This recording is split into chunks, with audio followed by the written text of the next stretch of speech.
A lot has been written on this question already. So you might think, well, okay, why is it worth, in my opinion, revisiting some of this stuff, these discussions, which I'll describe in the coming talk.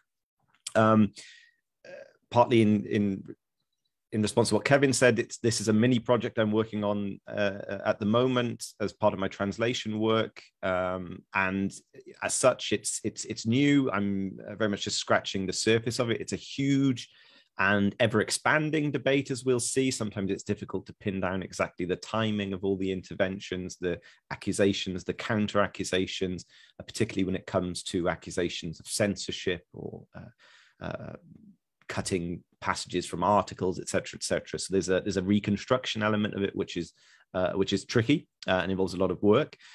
So this is very much the beginning of something new, but I hope that there's lots of material that comrades will find interesting, translation and commentary. And given that it's quite new stuff and based on a lot of translation, I'll have to ask for your forgiveness, for your patience, understanding, in that there will be quite a lot of reliance on primary literature quotations in what follows, which is just in the nature of things as things stand, but hopefully some lovely stuff for us to get our teeth into.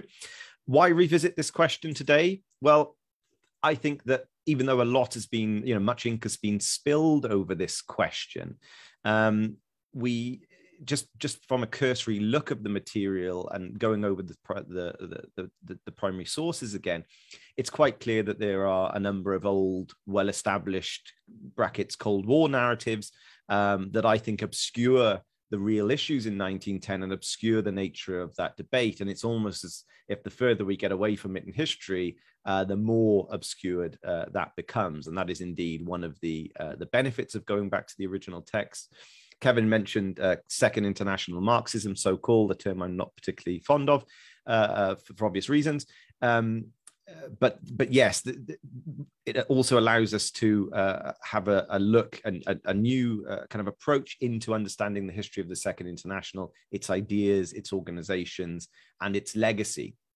And one of the problems that I've highlighted on various occasions when it comes to the Second International is this classic historian's dilemma of reading backwards in history. So from our vantage point, 100 odd years later, we tend to view the Second International not as something that was a living and breathing entity, a contested entity at the time between what Lenin once called the two worlds of the Second International, the wing of revolutionary Marxism, the wing of opportunism, revisionism, etc. on the other hand. And the danger is that we start with the failure and therefore each juncture project backwards onto that in a kind of homogenizing and kind of backwards teleological kind of way. The original sin, or the thing that the straw that broke the camel's back, etc. And I think that also holds true in relation to some of these dominant Cold War narratives that set the question up kind of in that way, which on the one hand is helpful and insightful and reveals a lot about the debates. But as I alluded to just a moment ago, much of the material itself gets lost in those approaches too. And we'll look at some concrete examples of how that plays out after we've discussed the exact or the precise nature of the discussions in 1910. I very much see this talk as part of it's certainly egging it to call it a turn, but there's more of a focus, I think, in far left historiography at the moment on a turn or a return to the primary source material. From my point of view, obviously German, because I speak German, and English, obviously. In a way of saying, okay, to what extent do some of these established narratives that we've all inherited on the far left, whether consciously or otherwise, to what extent are they challenged? To what extent do they hold up when going back to some of the material? And indeed, much of what I'll be discussing today actually is unknown territory for most people, unless you read German, unless you've read the Gesammelte Werke, for example, of Luxembourg, volume 2 in particular, which came out in 2002, 2003. So for most of us, this is going to be new territory, because as part of a project for the Rosa Luxemburg Stiftung, the foundation in Germany, I and some other comrades have been working on new materials from that volume that have not yet been translated into English, and they will be now as part of the next volume of the English language collected works. And in those volumes, as we'll see, there are a number of texts, speeches, article reports of the contributions of Rosa Luxemburg that aren't known to an English-speaking audience from this time in 1910. But also, as part of my Patreon project, I've dug up some new Kowski, because as we'll see, the main debate is between Kowski and Luxembourg. Some new Kowski material, which is interesting, as we'll see. Martov, Marklewski or Kowski, Julian Marklewski, and Franz Mehring, which, as we'll see in the discussion now, offer some new angles, some interesting angles into what actually happened as it actually was in 1910, and what was actually the focus or the fulcrum of the discussions at the time, which I say are fast moving. Many of you will be aware of articles such as the Theory and Practice by Rosa Luxemburg, which I think was translated in 1980 by News and Letters, and there are various other ones, What Now, etc.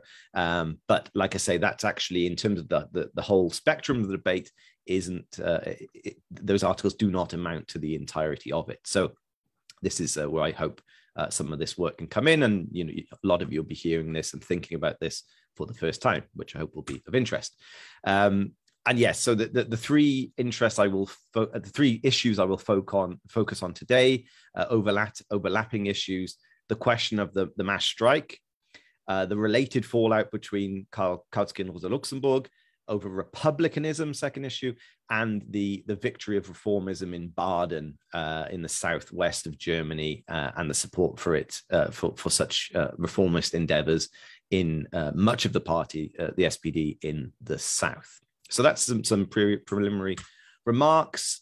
We kind of shift back now into 1910, image there on the right-hand side, I think your right-hand side, from the Prussian mobilizations in 1910 against the anti-democratic three-tier suffrage, which ensured that voting was essentially weighted by tax contribution, and as a result meant that even though the Workers' Party, the SPD, would do very well in the first round, by the time it got to the third section, it would basically be outvoted, and the seats it would win would be completely disproportionate, negatively disproportionate to the votes it had won in the particular state Prussian elections. There's radical mobilization in Germany and in Prussia itself.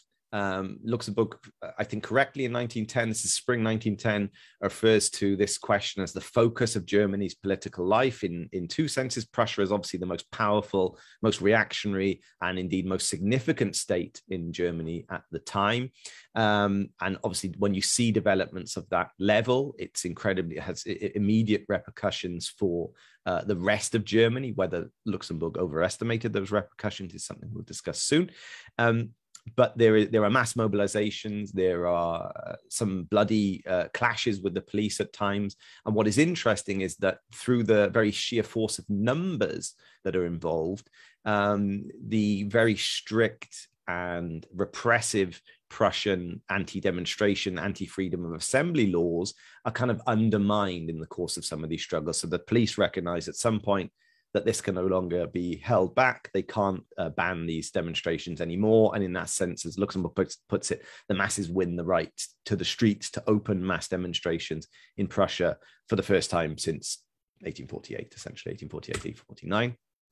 There are, as well as Luxembourg notes in her work, several solidarity walkouts, one-day strikes, political strikes in solidarity with the movement in Prussia.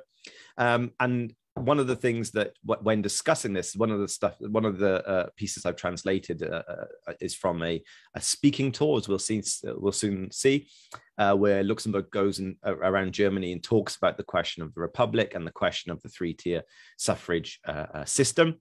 And she makes the, I think, quite salient point that liberalism is not only a failure in her time in 1910 when it comes to opposing and challenging the three-tier system. For example, there's a whole, I don't want to go into the background of it too much in the interest of time, but there is a delay, there is a delayed, protracted process with various parliamentary commissions that take this bill to amend the three-tier suffrage and basically gut it out of all existence. And the Liberals, we find out from the speech of a Conservative reporting the secret negotiations. The Liberals were actually didn't just go along with the gutting of the bill, but actually proposed that it be gutted of any kind of progressive content.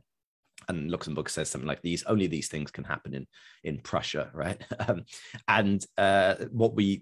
Luxembourg makes the point that liberalism is not only useless now, it was useless, it was cowardly, it was scared of the working class in 1848, which is why it did not take up the appropriate measures to declare the republic, to overthrow the king, to arm the people, etc., because the proletariat had already started, particularly in France, to raise its head, and there's nothing more than the liberalism and the forces of the bourgeoisie fear more than that aspirant, confident, growing proletariat. And in that sense, they were responsible in 1848 for what she says is essentially betraying the revolution, not doing anything about the counter-revolution that came in, and basically through the force of the saber and horsepower introduced this three-tier suffrage system in the first place.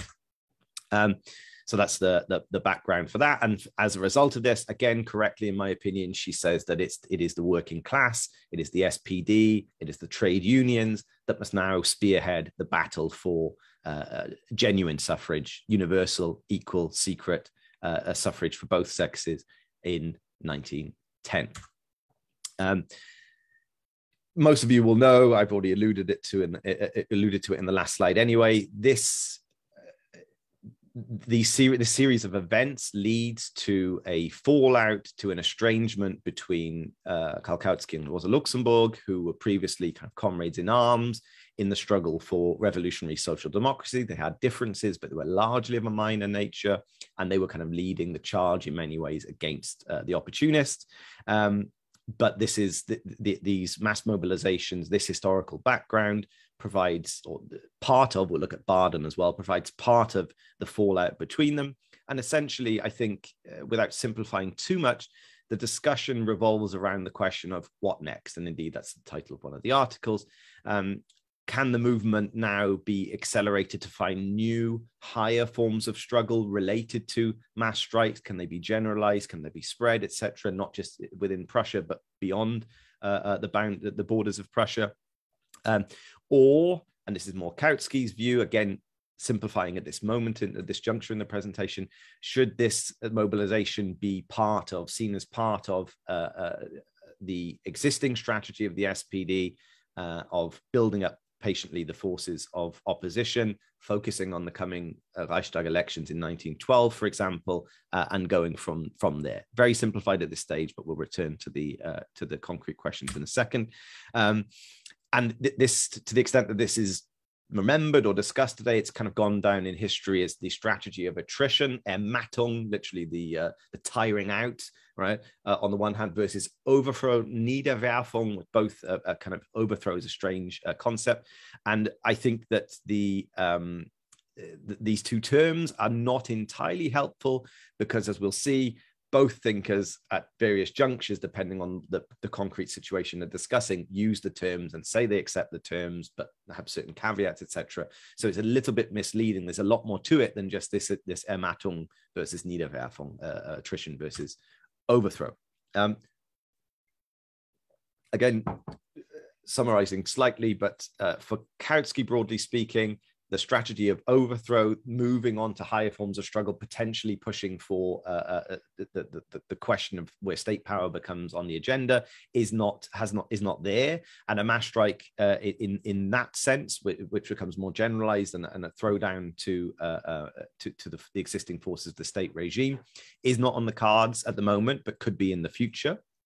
And it's very interesting to note as well for the subsequent discussion that for Kowski, a revolutionary situation, and this is something that Lenin picked up on as well, essentially means the rulers not being able to rule in the old way. Doesn't really apply to Prussia in 1910, although there are signs of it. The masses not willing to be ruled in the old way, certain signs, but not generalized. A party dedicated to revolution enjoying the support of the overwhelming majority, which again, if you look at the electoral balance of power in Prussia, etc., isn't exactly on the cards in 1910, but that's how it was broadly defined.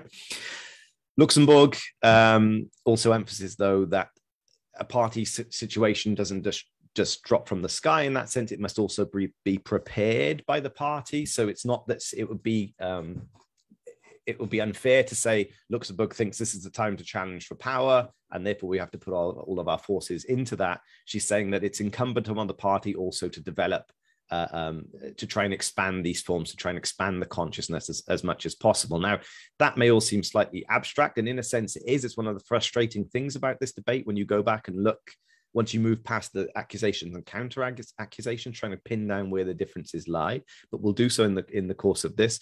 But it's important, it's significant when it comes to her understanding of the battle for democracy and the democratic republic, which we'll return to in a second. Also worth emphasizing that for Luxembourg, something is beginning to change qualitatively at this period. She says that the clashes in Prussia, some of the deaths, some of the clashes with the police, etc., the battles are a kind of harbinger of a new era in politics, and with Parliament becoming increasingly irrelevant to the future of Germany, and it's more a question of the masses themselves, the streets, strikes, mobilizations, etc. That's the broad background. Kowski versus Luxembourg. This is a kind of humorously chosen image. You'll see there on the left of the map, Luxembourg. Take off the O, you've got the Luxembourg. Then you go down to the far right, bottom far right of the picture. It may be far right, also quite opposite in terms of the SPD. Baden, the state of Baden, Stuttgart there is one of the biggest cities in Baden, if not the biggest. And then Baden there. And on the way, on the, what road is that? The A1, the A1, you will see Trier. And Trier, I don't know if comrades have been there, is beautiful for two reasons in particular. Well, three maybe. It's an old Roman bath town. Two, it's the birthplace of Karl Marx, where you can still visit his very comfortable house today.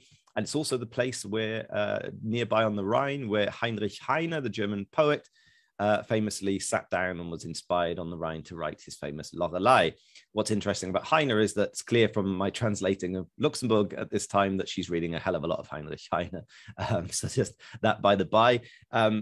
For Kowski in his articles, he attempts, and he literally is the title of one of the articles, between Luxembourg and Baden. So he says, my approach is the old tried and tested method of the SPD, which we've inherited from Marx and Engels in particular in his strategic writings in the 1890s.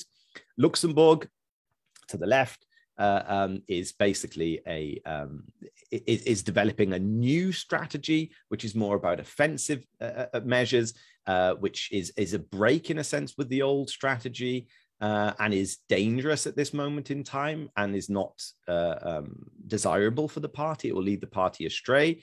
And then we have the right, in Baden. We'll come back to Baden to see exactly what happened there. But Baden was the hothouse, the center, the epicenter of opportunism within the German party. So Kowski tries to position himself between those two extremes, if you like. I don't see it in those terms, but for the purposes of the argument here and the map, we can go with that. As I alluded to earlier, one of the funny things about this debate is that if you look at the early articles published in Die Neue Zeit, there's a lot of accusation and counter-accusation about censorship, about editing. So Luxembourg is not happy with some of Kowski's suggestions that she cut certain pieces of her articles that often revolve around the democratic republic question, as we'll see. And there's a lot of to and fro on that. It is worth stressing, though, that it's often said subsequently in secondary literature that Kowski somehow banned these articles, or he didn't want the discussion at any cost, so he would, he'd come down hard on it. And that's not true. He could, and he did make it life difficult for Luxembourg in Die Neue Zeit, but you have to remember, which is his publication, The Weekly Theoretical. But you have to remember that German social democracy has hundreds of newspapers, local newspapers, national newspapers, and Luxembourg essentially just goes and finds other places to publish her writings, which doesn't make this Kowski's decision excusable or justified at all, but it's just trying to get the historical record right slightly on that. What's interesting as well is that Vorwärts, the leading publication of the SPD, also gives Luxembourg trouble about some of her views on the mass strike and the Republic. Some people have linked that to the interests of the trade union bureaucracy, etc. That's a question I'm not going to go into today because I have my doubts, but I don't want to, because this is the start of something new, I don't want to go into that in too much detail at the moment. Luxembourg kind of compares and contrasts Kowski's articles and quotes on the mass strike. So originally the mass strike question really, as you would imagine, blossoms in not just in German social democracy, but in European social democracy more generally, as a result of the Russian Revolution in 1905 and the events of 1905, 1906. And the significance of these events for revolutionary strategy. And Luxembourg quite helpfully, and in a kind of way that Lenin does later on, as we'll see, compares and contrasts some of Kowski's main assertions on this, and notes, I think correctly, a softening on the question.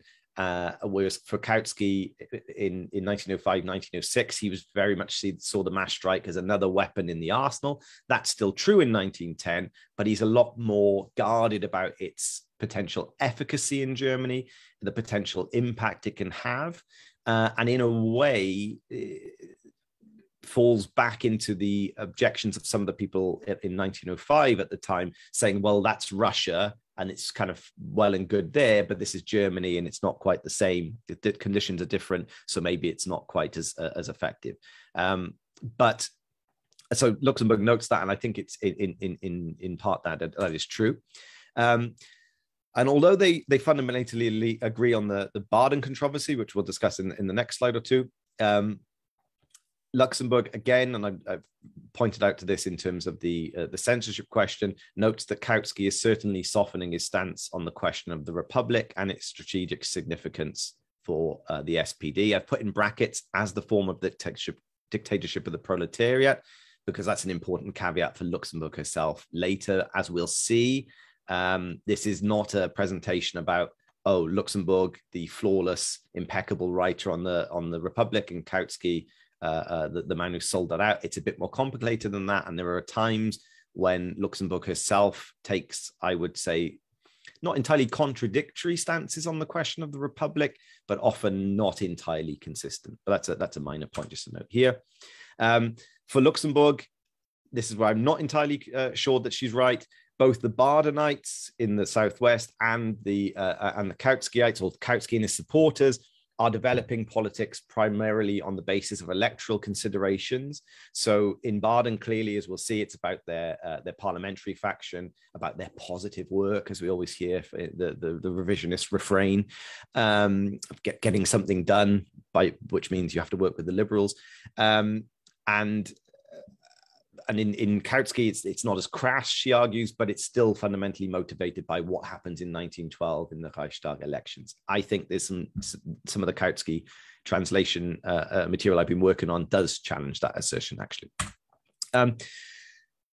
As I've alluded to, several points, historically, the debate's been portrayed rather simplistically and overlooked the core of the fallout, not least the question of the Republic. Generally speaking, we'll see this at the end, it's often a question of mass strikes, increase generalization, radicalization of the struggle, the masses, the streets, good, Kowski, bad because he doesn't agree with it at that point. And that's, it sounds simplistic, but often that is the kind of level at which this debate is treated. So hopefully we can do something about that.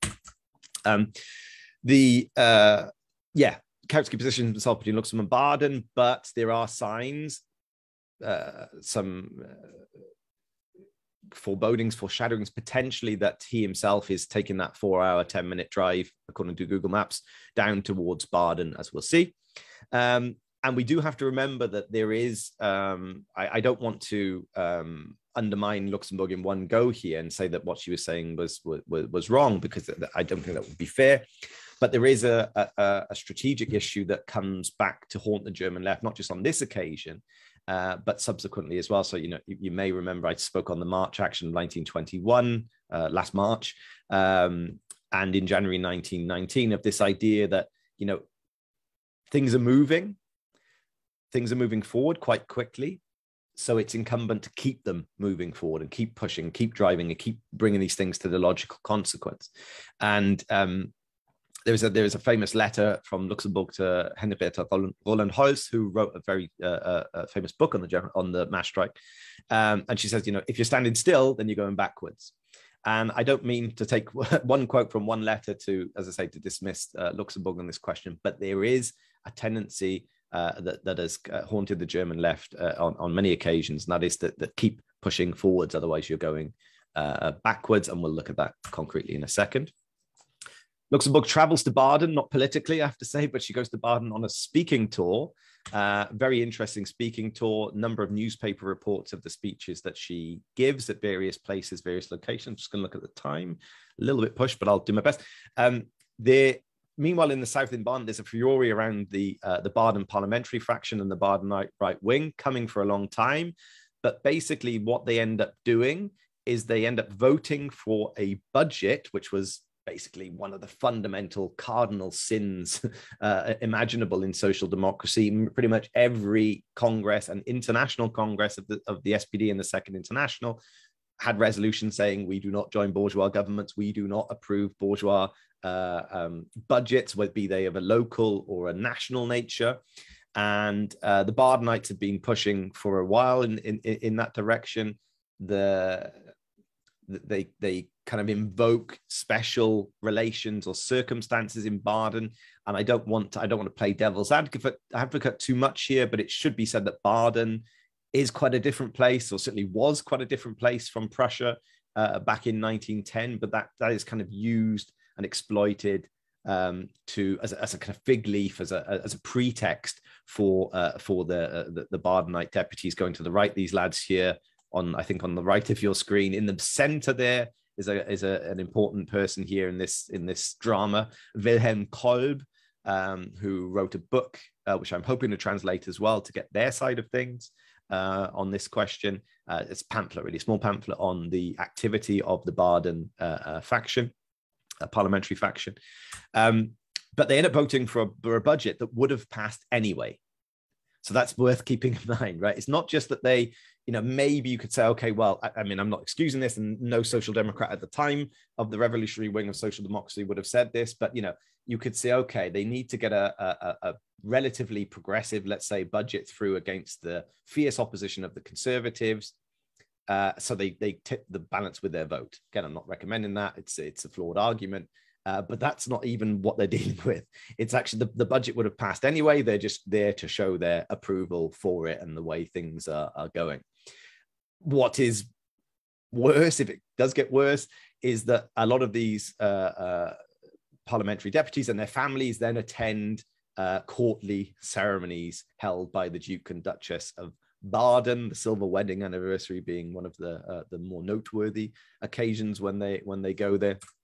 And what's interesting as well is that you can imagine the stink this kicks up in the entirety of the SPD, and indeed in Russia. Lenin and others comment on this, the significance of Baden in the development of social democracy.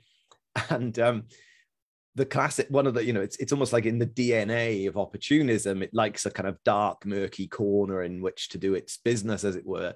And one of the immediate outcomes of this budget vote is a party congress in Baden where they approve the parliamentary factions doings and voting for the budget approval, but they also then ban any public discussion of it in meetings, etc.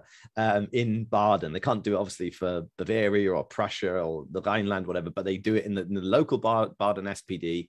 They get, I think, 2/3 majority to vote to ban public discussion. So what does Luxembourg do? She's invited to Baden to speak against the Kaiser's two speeches from that year, which are, I think, relatively well known, maybe even to some of us today. Saber-rattling, inflammatory, chauvinistic, speeches in which he says, bollocks to Parliament. I'm the Kaiser. I was chosen by God. This is my regime, and this is how we do things, right? Particularly important in the context of Prussia. So Luxembourg goes to Baden, and her the speeches. The title of the two speeches I've translated is "The Kaiser Speeches and Social Democracy."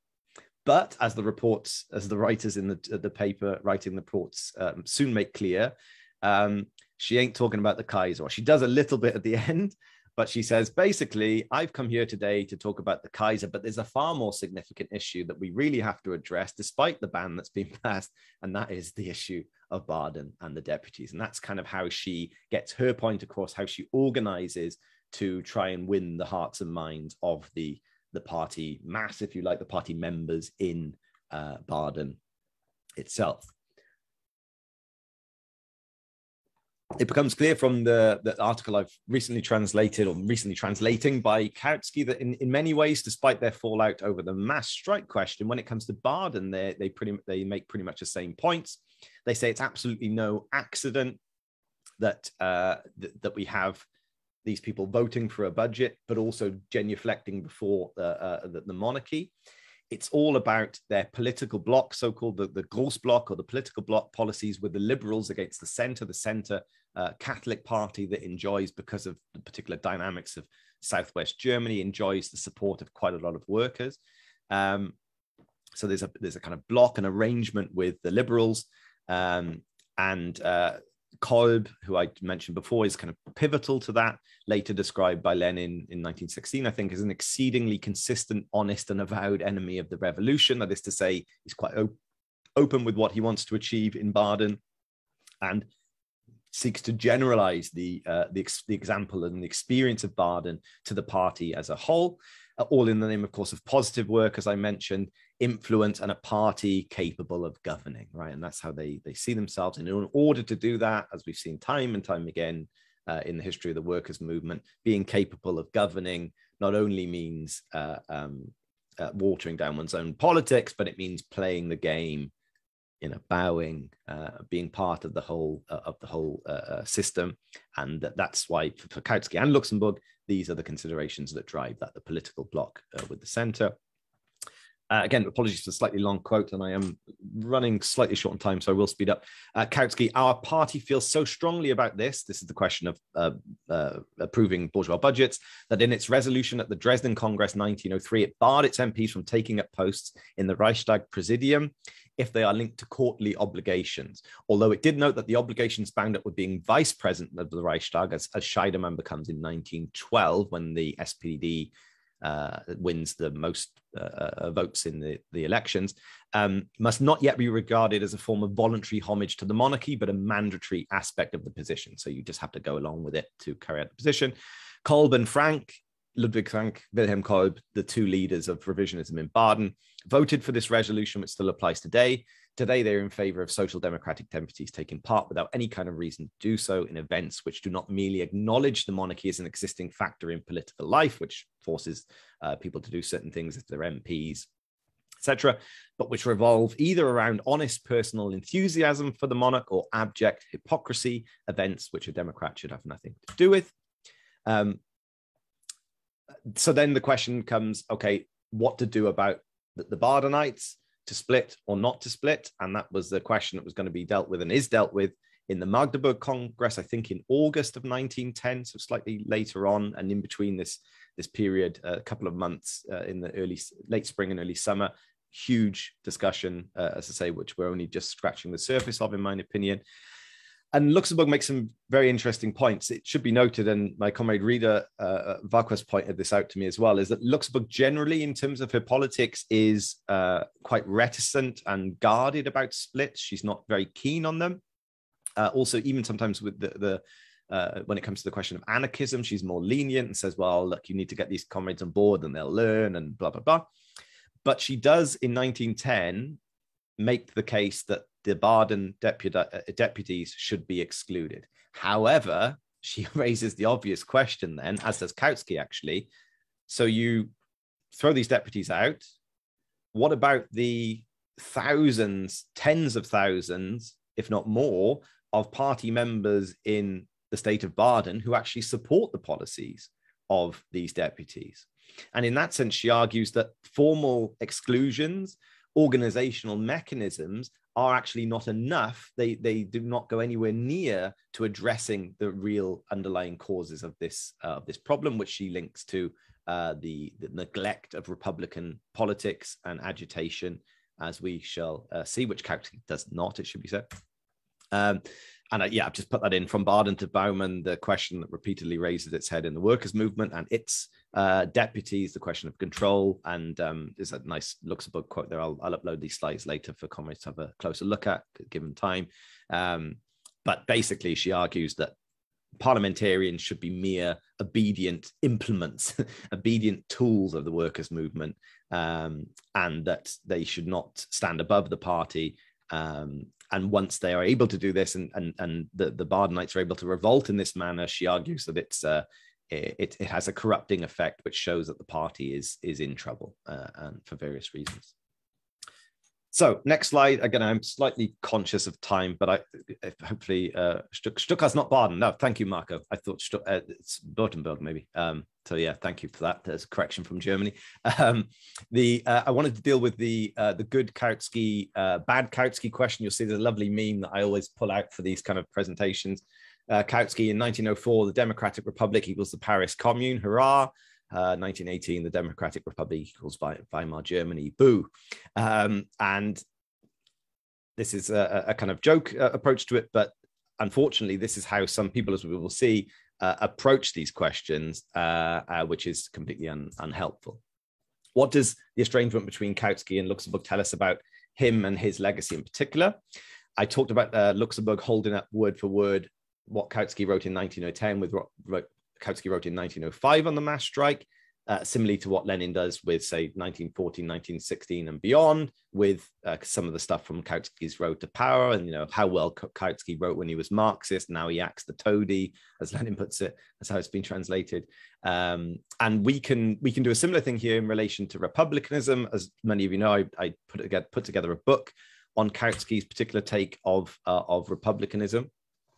I think we have to say, and I've alluded to this, I haven't kind of expressly said it, we have to say that in terms of the tactical situation in Germany at the time, in Prussia, and the assessment that was made concretely, Kowski was clearly right, in terms of the struggle could have been elevated, could have been taken on, but the notion that it was going to be really the chance of state, the question of state power being posed in the immediate future was not on the cards. And indeed, if you look, interestingly enough, there's a letter from Trotsky to Kowski. Trotsky, one of the biggest Kowski fanboys, as I put it, of the time.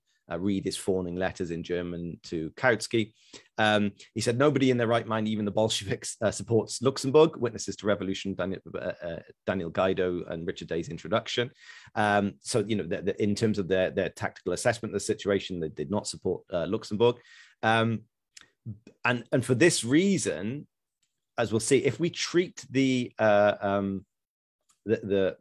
dispute pure and simple as having foreshadowed the subsequent collapse of the Second International, the subsequent collapse of Kowski as a thinker, I think that is problematic, because this is a debate where in some ways Kowski turns out that Kowski is correct in some of the judgments, but as I've also alluded to, there are instances of him moving away from some of the more radical perspectives, strategic perspectives he had developed earlier at the same time. So it's complicated, it's muddy, it's slightly clouded. And I think to say, okay, this foreshadows this, therefore 1914 is problematic and is reflective broadly of that tendency of historiography, or the tendencies of historiography that I outlined at the start.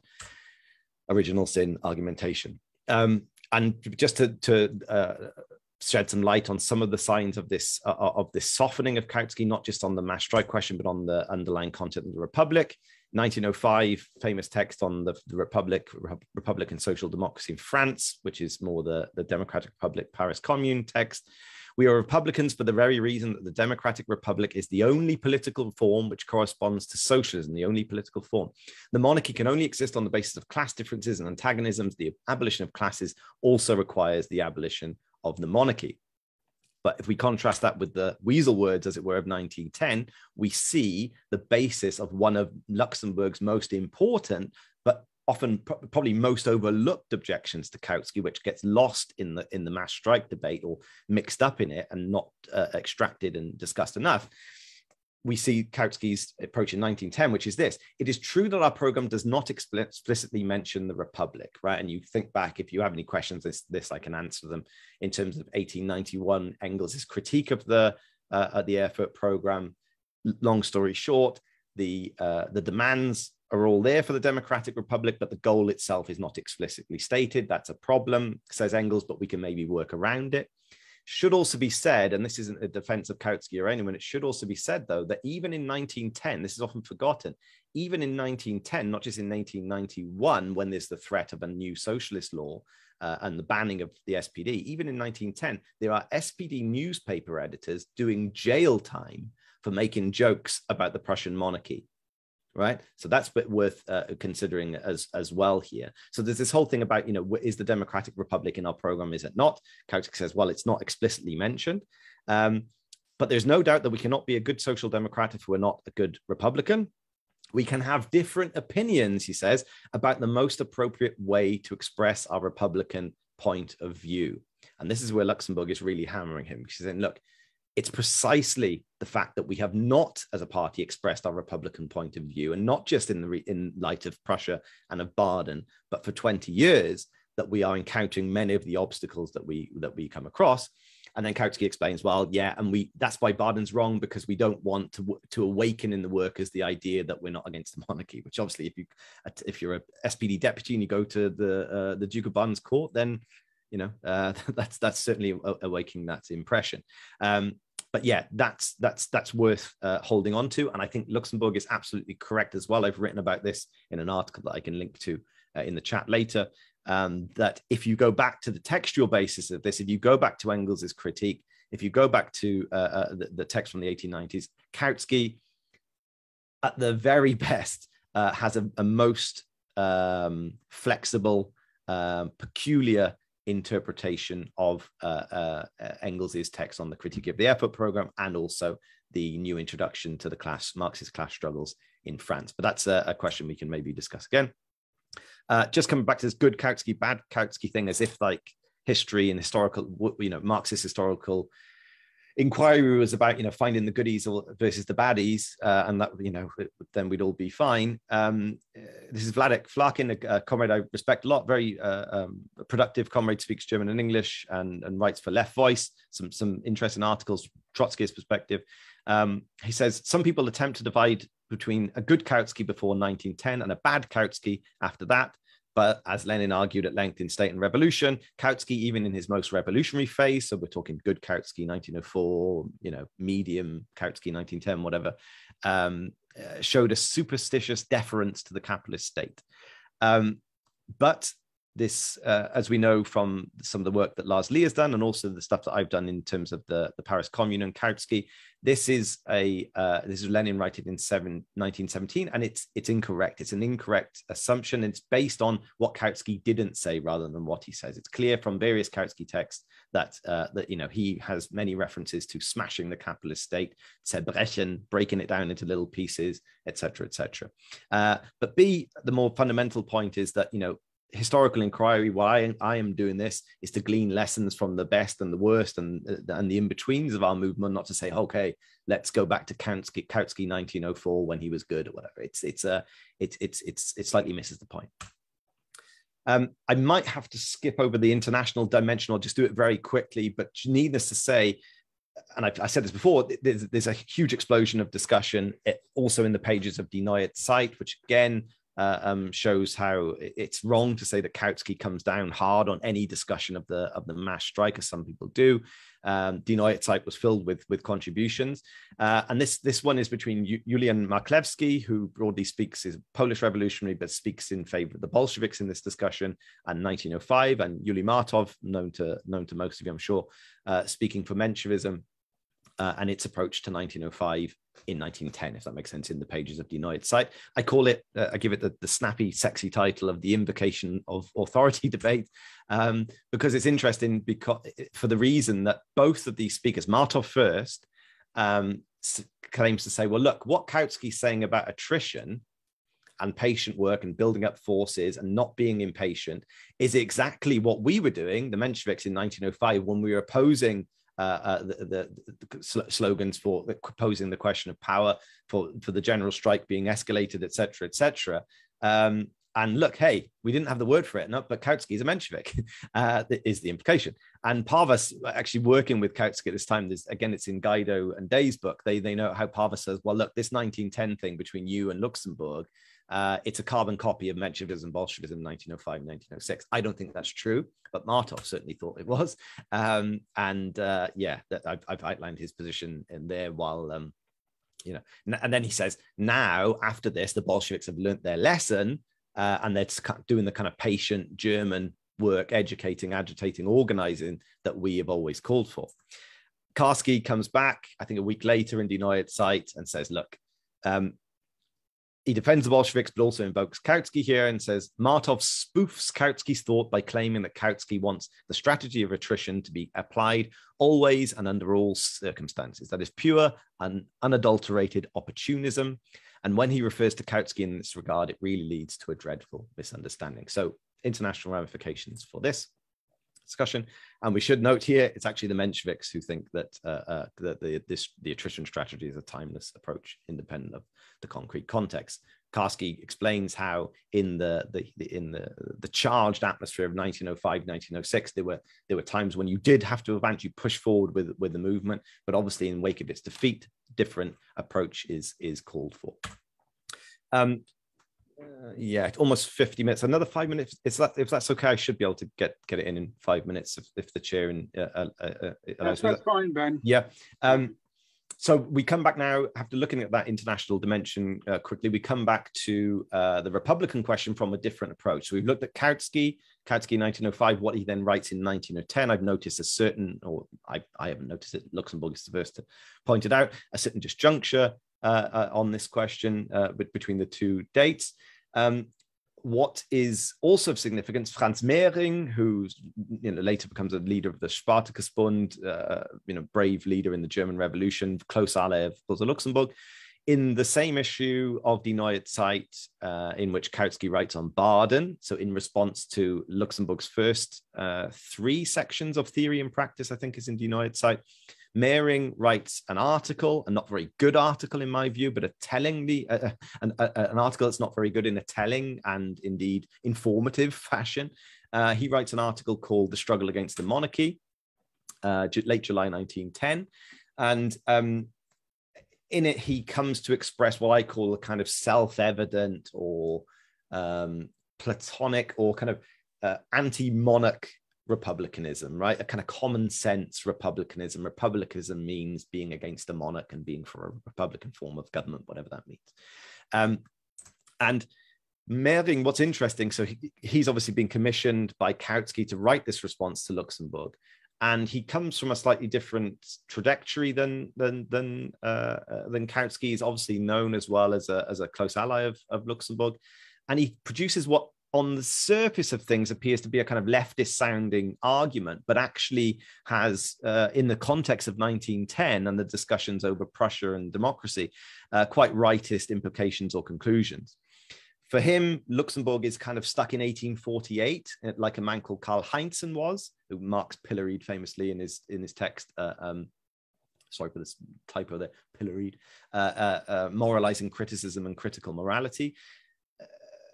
Mehring says that basically Luxembourg is kind of a modern day Heinzen. For her, apparently everything revolves around the Republic. It's the be all and end all. It's the alpha and omega, as he says, of political strategy. But don't you know, the capitalist can also rule in a republic, right? And therefore, he says in the current juncture, it's a side issue. Yes, we're against the Republic. It's kind of self-evident, of course we're not for the monarchy, but this isn't the main issue at hand. The main issue at hand is the social revolution, right? As if the two are kind of separated from each other or whatever. And so, yeah, he dismisses service as sowing Republican illusions. And the immediate context for this, which is another monarchy-based question, and that is the increase in the civil list in Prussia, which is basically the tax stipend or endowment that's given to the monarchy on an annual basis. And that was increased, I think, in June 1910, again, flying in the face of the movement for democracy in that state. And then there's obviously the reaction to that. And Meiring kind of makes a joke about, well, look, maybe the one is less expensive than the other, but really this is a side issue. Luxembourg, I think, is one of the best Luxembourg pieces I've read and translated. Certainly the privilege to translate it was great. And it draws out a lot of important issues, which I think are, for me, it should be an ABC text that every new or even older, more established comrade in the movement reads, because it really grasps something important about political strategy. So for Meiring, standard argument for common sense republicanism and or economism, part of the bourgeois epoch, 1848, it's all gone now, it's not about the republic, blah, blah, blah. He is torn to bits by Luxembourg in an article that she, to give, again, without getting lost in the detail, is initially rejected by Die Neue Zeit and Kowski because they want to postpone it after the Magdeburg Congress, which I think takes place the week later. But in the end, she publishes it in the Bremer Burger Zeitung, I think it's called, left-wing newspaper, local newspaper, and in which she develops a keen, almost unique, if not always consistent, sense of Marxist republicanism and savages Meiring, and quite brilliant response entitled "The Struggle Against Relics." That will be in the new selected collected works edition that will hopefully appear this year at some point. And yeah, I'll provide some quotes from it as well, a quick summary. She says, we refuse to vote for the civil list, not because it's a rip-off, but because we're opponents of the monarchy, even if it were to cost half as much as it does. Hell, we would not want it, even if it for free. On the day we get rid of the monarchy, we would gladly vote to pay, say, 15 million towards this or that charitable cause. For all I care, the sum could go towards an idiot asylum. We prefer the most expensive republic to the cheapest monarchy, because for us, this is not a matter of money. The monarchy is the most backward tool of class rule, whereas the republic is the most progressive one. And the more progressive the forms of class rule, the closer their terrible end. Good stuff. I must add at the end, though, there is a sense in which then Luxembourg does not develop the argument to the extent that, say, someone like Kowski did in 1904, which is explicitly, as we saw earlier, to equate the democratic republic with the form of working class rule, the dictatorship of the proletariat in Marx and Engels, the form under which the battle between capital and labor can be fought out to its bitter end, something like that, the Marx quote. That's not quite developed as much. And I put a little star caveat there on consistency.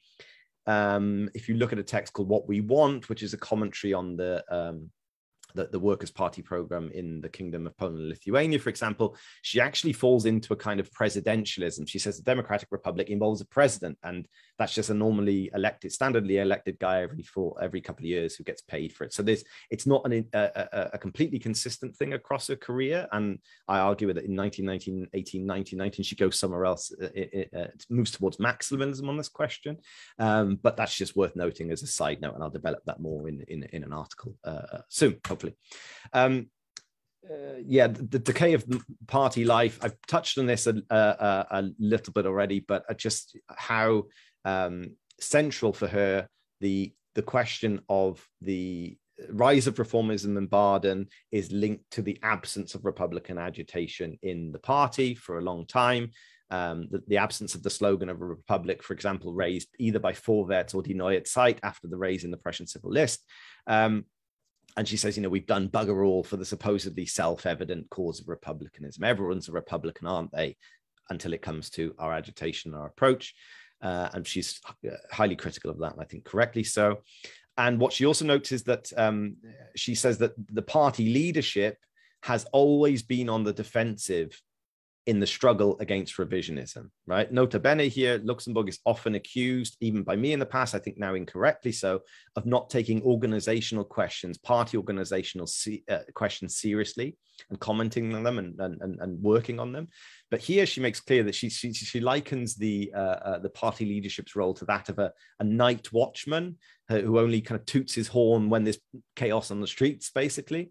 And that's what's happened in Baden. Suddenly the parties say, well, look at all these problems now and look at all this, we have to deal with it. But she actually says, look, for a long time, the party has done nothing. It's not been interventionist. It's not proposed disciplinary measures. It's not proposed countermeasures to the local party. It's just kind of let things simmer while defeating the politics formally in congresses and in resolutions, etc. And I think that's a really important point that I hadn't taken on board before. And yes, she says that if the Baden approach of Kolb and Frank and the others is generalized across Germany from Stuttgart up to Berlin, then some social democracy will simply have ceased to exist. Okay, very quick summary. I think I'll actually skip a little bit of the summary because these are points I've made throughout the course of this. And just to make the point that it's kind of absurd to kind of choose sides in this debate, to say Maastricht good, Maastricht bad. I've made that point before. There are tactical aspects to this question in which Kowski is clearly right, but then there are other sides to this question where Luxembourg is clearly wrong. It does take a generalized revolutionary crisis for the three-tier suffrage system in Prussia to fall, i.e. in 1918-19, and that in a sense also vindicates Kowski. The approach of focusing predominantly on the elections at this point, getting more established support and becoming the largest party in the Reichstag, not an end in itself, of course, but I think is in that sense was vindicated. What comes afterwards is another question, but I think that's fine. So, we shouldn't be picking, Luxembourg versus Kowski, good or bad, whatever. That's not history. And we doubtless see foreshadowings of Kowski's collapse as a thinker, and I've highlighted those. But I think it is misleading to see him as an outright pure and simple revisionist at this point, which some of the historiography does. Interesting note as well, one person I didn't mention in this discussion, but also features in the United Site, Anton Pannekoek, also makes this point at the time. He says, look, Kowski is a special case. I massively disagree, but he's certainly not an opportunist. He's not a revisionist. Look at what he's saying in Baden. We've seen what he writes about Baden. He's fighting the revisionist alongside Bebel. That's why, in a sense, we need to really unwrap what he's saying on the Maastricht question. What about centrism? Centrist Marxism, the Marxism of the center. There is clearly a sense in which Kowski is acting as some kind of screen, as German GDR historiography puts it, for the leadership of the unions and their demands in these questions. But I would say it's ultimately not what informs his question on the mass strike. The problem is more one of republicanism. And only in this sense, and in retrospect, can we speak of the origins of centrism or as a phenomenon, which subsequently obviously does become something tantamount to outright revisionism in 1914. What Luxembourg is almost alone in at this point is recognizing the significance of republicanism as a political strategic question and linking it directly to the question of democratization of Prussia and Germany, seeing it as part of the absence of republican agitation as part of the party's political, cultural, social, and revolutionary decline. But that is unfortunately, and how that relates to the two worlds of social democracy, as described by Lenin. But that's unfortunately not how the debate has gone down in history. It's been more of a focus on the question of the mass strike itself. I don't really have time. I've done an hour here. Maybe I can come back to this, some concrete examples of these one-sided and misleading interpretations of representations later. I've picked a few examples from the Trotskyist tradition, which I can look at in more detail, but also soft Stalinism, i.e. the editors of the GDR commissioned volumes of the early volumes of the also Luxembourg Gesammelte Werke, and in their prefaces and so on and so forth. So I can unpack that a little bit more. But maybe just to conclude, and I don't like to conclude talks with, this is a different view from somebody at the time, and because that's the last word. In fact, as you'll see from what I've said, I think this comrade in question also has a slightly rose-tinted view of what happens in the Magdeburg Congress and the defeat of revisionism. But this is this comrade in question summary, while the attention of all revolutionary social democrats throughout the world was concentrated on seeing how the German workers were preparing for action, selecting the moment for action, keeping a watchful eye on the enemy, and purging themselves of the weaknesses of opportunism, the opportunists throughout the world were gloating over the differences which had arisen between Luxembourg and Kowski in their estimate of the present situation, i.e. Prussia 1910.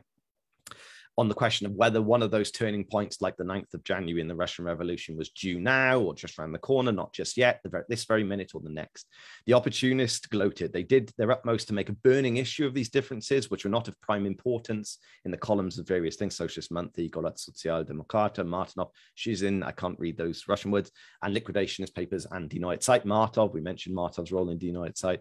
The shabbiness of these methods of the opportunists in all countries was indelibly registered in Magdeburg, where differences of opinion among the revolutionary social democrats of Germany did not play any appreciable role. The opportunists, however, gloated too soon. The Magdeburg Congress adopted the first part of the resolution proposed by Rosa Luxemburg, in which there's a direct reference to the mass strike as a means of struggle.